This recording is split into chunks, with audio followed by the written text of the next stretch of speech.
അടിപൊളി പടം. സത്യമായിട്ടും ഞാൻ പറയാൻ വേണ്ടി കത്തിക്കുന്നു. അടിപൊളി പടം.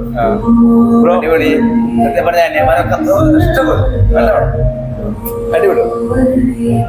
മൂവി എങ്ങനെയുണ്ട്? മൂവി എങ്ങനെയുണ്ട്? കൊള്ളാം, കുഴപ്പമില്ല. കണ്ടിരിക്കാം. മൂവി എങ്ങനെയുണ്ട് ബ്രോ? എങ്ങനെയുണ്ട്? കുഴപ്പമില്ല സാറേ മൂവി എങ്ങനെയുണ്ട്? മൂവി എങ്ങനെയുണ്ട്? സൂപ്പർ പടം. സൂപ്പർ. നല്ല ഗ്രാമത്തിൽ എങ്ങനെയുണ്ട്? കുഴപ്പമില്ല. അടിപൊളി. മൂവി എങ്ങനെയുണ്ട്? അടിപൊളി പടം. എന്താ എടുത്ത് പറയാനുള്ളേ? എസ് എ സൂര്യ എങ്ങനെയുണ്ട്?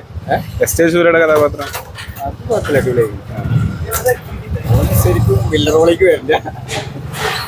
അടിപൊളി പടം. ഏട്ടനും അനിയനും കൂടി ഈ പടം കാണണം. അടിപൊളി പടം. ഞാനിപ്പോ അടുത്ത കാലത്ത് ഇവിടെ ഈ ടാക്സി ചെയ്ത് സിനിമ വരുമ്പോൾ നമ്മൾ കാണാളാ. പക്ഷെ ഇത് കലക്കം പടം.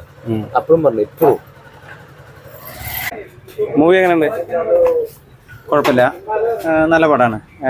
ഇത്രയും നമ്മൾ ധനുഷിൻ്റെ ഒരു ഫിലിം കണ്ടിട്ട് 50ാമത്തെ ഫിലിം എന്ന് പറയുമ്പോൾ ഏറ്റവും ബെറ്ററായി. എന്ന് വെച്ചാൽ ഞാൻ ഇങ്ങനെ അത് ധനുഷ് ആദ്യമായിട്ടാണ് ഡയറക്റ്റ് ചെയ്തത്. അടിപൊളിയായി. ഓക്കെ, കാണാം. ഫാമിലി തുടങ്ങാം, എല്ലാവർക്കും വന്ന് കാണാം. Okay, thank you. നല്ല എങ്ങനെയുണ്ട് അഭിനയൊക്കെ? ശരിക്കും അനിയന്മാരെ ഏട്ടന്മാരൊക്കെ വരണ്ടേ? നല്ല പടം. നല്ലൊരു കണ്ടിരിക്കാൻ പറ്റിയ ധനുഷിന്റെ ആർക്കുണ്ടല്ലോ, ഓ ചെക്കുണ്ടല്ലോ, വേറെ ലെവല് സെറ്റ്. എന്തോ പറയാനില്ല. നിങ്ങൾ കാണും, നിങ്ങൾ കണ്ടിട്ട് പറയും. ഫസ്റ്റ് ഹാഫ് ഉണ്ടല്ലോ അത് നിങ്ങളോട് പറയാ വേറെ ലെവല്. നിങ്ങൾ പോയി കാണും, കണ്ടിട്ട് പറയും. അല്ലെങ്കിൽ എൻ്റെ വീട്ടിൽ പോരെ, ഞാൻ സെറ്റാക്കി തരാം.